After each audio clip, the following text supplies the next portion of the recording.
G'day everyone, Saxon here.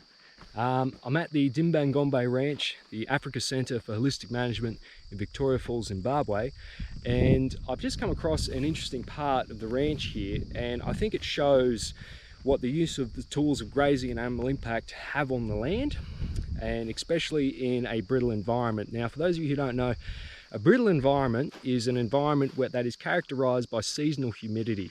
Okay, so that would be places like where I am now, the outback in Australia, the Western Plains in the United States, or the steppe of Central Asia. Now, these places have, as I've said, seasonal humidity. So there's a growing season and a non-growing season.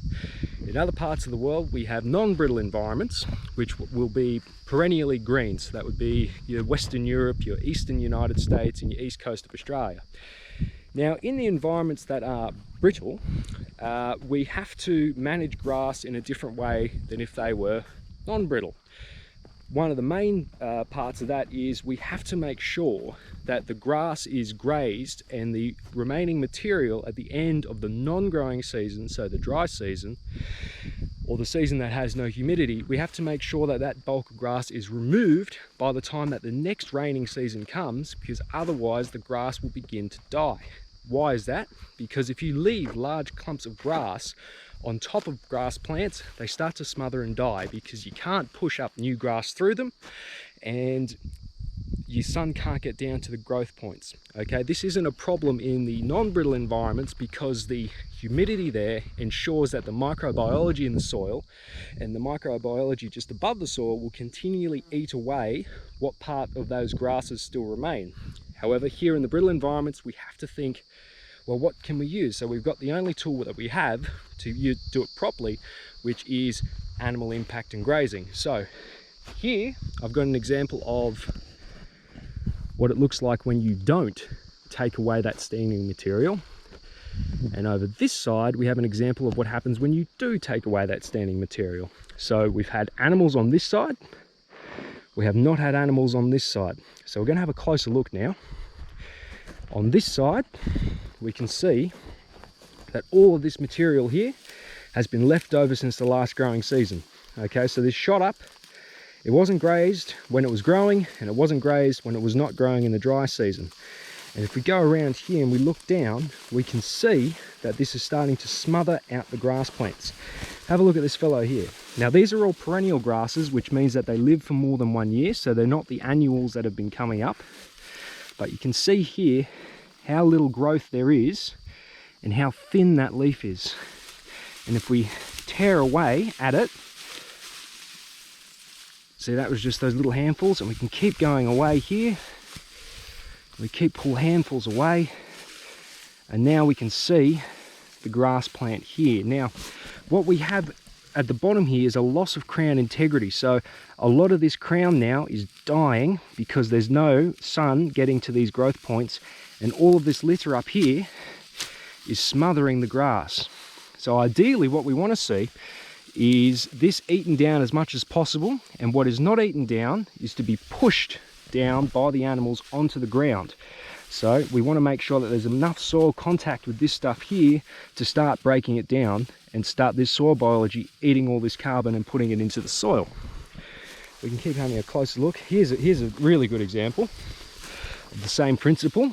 So all of this should have been eaten because it's not seeds, it's not a seed head, this is all just old grass.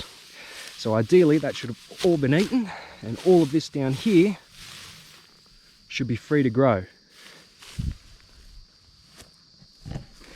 Okay, so there's an example of what happens when you have over-rested an environment. Now, we haven't shifted to oxidation quite yet, not all of this. So we've gone a bit of a golden color rather than a gray color, which would indicate oxidation, which is what happens when you change from a biological breakdown process to a chemical breakdown process. So oxidation, much like rust. Okay, so this is all the carbon, and it's taking the oxygen out of the atmosphere, attaching to that carbon molecule, and then turning it to carbon dioxide. So it's going straight into the atmosphere, and it's a very slow process, and the plants that are under it die. Okay, now let's walk across the road and have a look what happens when you do remove that material, and you do have grazing, and you do have animal impact and dunging and urination, so i.e. inoculating the soil with the microbiome. A clear and stark difference. Okay, if we have a look at these plants just here, there's nothing obstructing them. Their plants are free to grow, and you can even tell by the size of the leaves. They're a lot thicker, they're a lot juicier, they're a lot greener. So that means our energy flow, as our ecosystem process, our energy flow is increased compared to over there. Even though these are the same species of plants, under different conditions they produce different results by using different tools. So this is what we'd like to see, ideally. However, of course, there are management constraints, whether that be not enough cattle, not enough time, not enough labor, whatever the constraint may be, to cause that over there from not being this over here. This is clearly an ideal result, and there's not much obscuring. You can see there's a little bit, but not much. And so that's really what we want to see. And we can produce these perennial growing green grasslands with the use of animals, with the two tools of grazing and animal impact. To make clear, grazing is just the eating of the animals, just the breaking down of the material when they eat it. Animal impact is everything an animal does that isn't grazing. So that's dunging, urination, trampling, slobbering, and all that. So if we use those tools effectively, perennial green grasslands.